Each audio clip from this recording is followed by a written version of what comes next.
Disrespectful PM Rowley. UNC unpatriotic louts.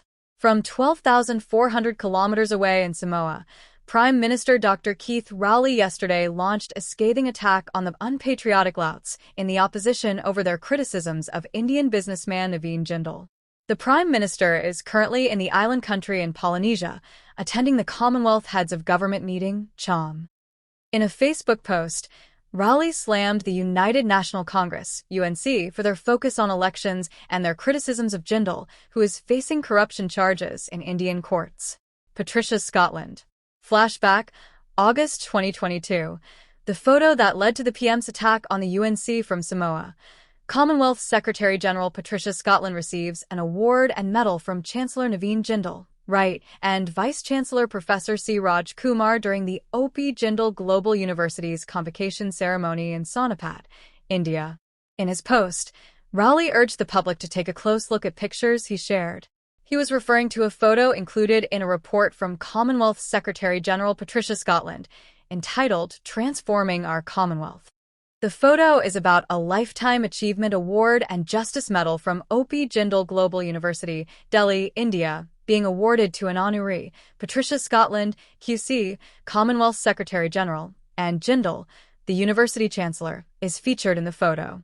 I am at the Commonwealth Heads of Government meeting in Apia, Samoa, where I just had the pleasure of dining with King Charles III, head of the Commonwealth, King Mswati of Eswatini, Prime Minister Mia Mottley, and President Irfan Ali, said Rowley.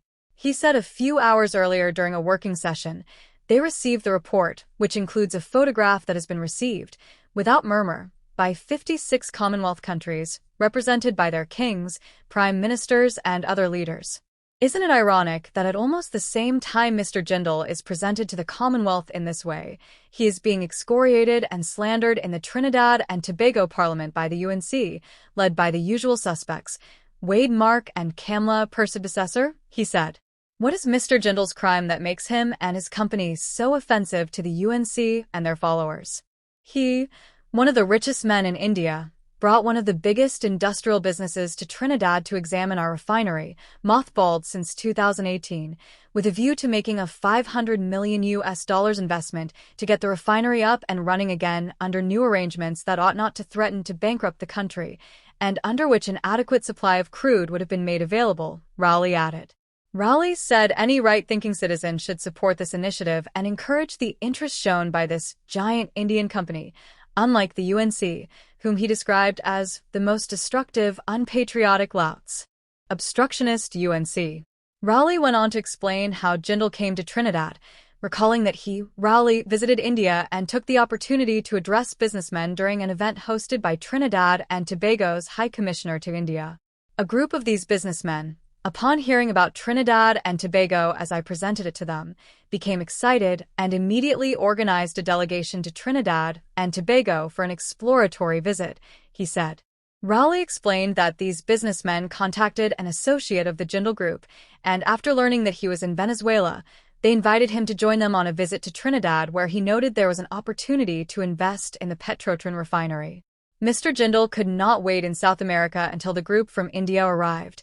Wanting to be part of their interest and enthusiasm, he asked my office whether he could come ahead of them to see the refinery. The answer was yes, he said. He flew in immediately to Trinidad with the guidance and assistance of our foreign ministry. Once this trip was confirmed, he asked whether he could pay a courtesy call on the Prime Minister. I agreed to see him as an act of encouragement, the same way I did with all the others at the Taj Hotel in Mumbai, India, he added. Rowley said that Jindal paid a courtesy call for a few minutes and then proceeded to put his technical team to work, visiting the Guarakara data room in preparation for his group to submit a major proposal on the refinery restart operations. Who told him to do that? He remarked. He accused the UNC of being obstructionist to getting the refinery running as he questioned what was Jindal's crime. He spoke to the Prime Minister. His people were in the data room when the UNC leadership launched a scorching campaign against him and his company. They knew, and their imps in Tobago knew, that like Sandals, these are family businesses owned and run by people who will shy away from unwarranted slanderous attacks, so they go full speed ahead hoping to obstruct progress, he said. The Prime Minister reiterated that the UNC succeeded in chasing away Jindal. Well, they have succeeded. We have to be the most squeaky clean country where a company like the Jindal Group, among the wealthiest and most successful businesses in India, a major Commonwealth country operating all over the world, is welcomed by the Commonwealth Secretariat but not approved by the UNC, who only see scandal. What is the scandal? Wade Mark has done research. David Lee, charged and $1 million bail, is chasing away Jindal from Pointe-à-Pierre, where he is the sitting MP, he said. It is pure selfish, unpatriotic politics. The UNC will always give up a chance for success for this country in order to further their own political ambitions, he said. The Dragon gas deal. He further lambasted the UNC's behavior regarding the Dragon gas deal with Venezuela, saying they hate the Dragon deal more than they hate human trafficking, even though both involve the same Venezuela. Today, I look at this picture as it was presented here in Samoa, and I feel sad that my own people could be so wicked to our own people.